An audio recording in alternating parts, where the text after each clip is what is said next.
Brian McIntosh is coming back. Vic Law has another year after having to sit out and have that redshirt year.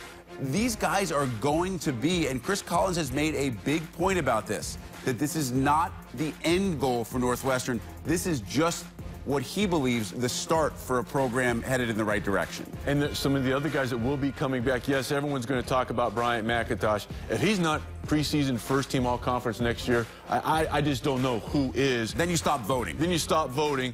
Vic Law, Scotty Lindsey, but I tell you what, during the course of this year, we talked about what Greg Gard did in terms of managing his roster in this particular ball game.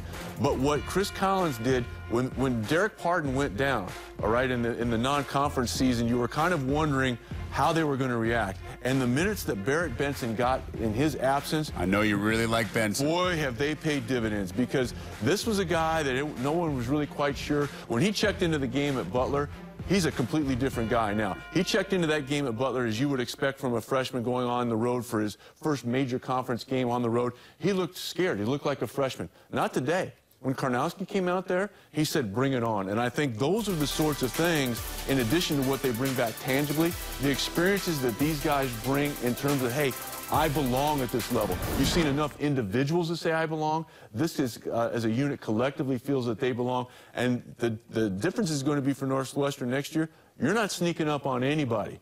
Everybody knows about you now. The only person you're going to sneak up on, one person. First name, no. Second name, one. No one. Brian McIntosh, the aforementioned star of this team, the no-question leader. Chris Collins hates to take him off the floor. He played 38 minutes in this one, scored 20 points, dished out 7 assists, found some time afterwards to chat with Dave Revson.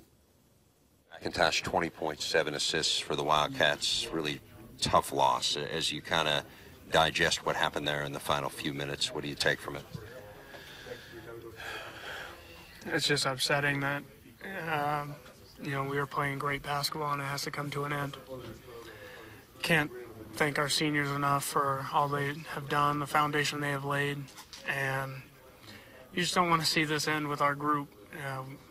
It's just a special one, so it's something that will always be linked together with all that we accomplished, but it's just sad that it comes to an end. What does this group of guys mean to you personally?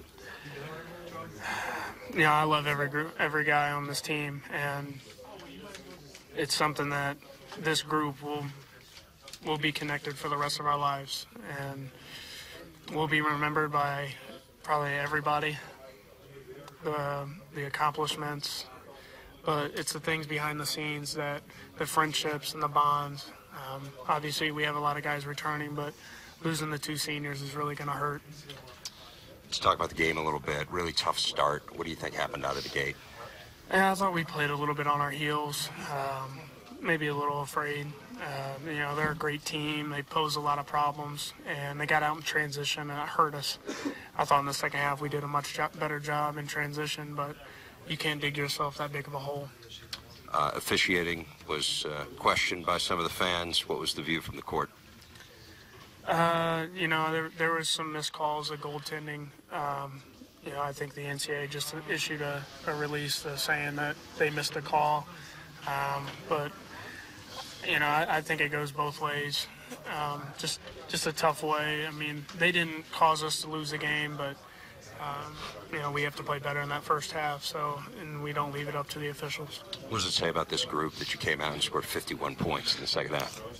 It just shows that we're a really tough and together group, and we don't quit. And, you know, I think everybody thought that we would just lay down and go home. And, you know, we laid it on the line, left our hearts on the floor. And I just can't say enough about this team. You're a co-captain. What did you say to these guys after the game?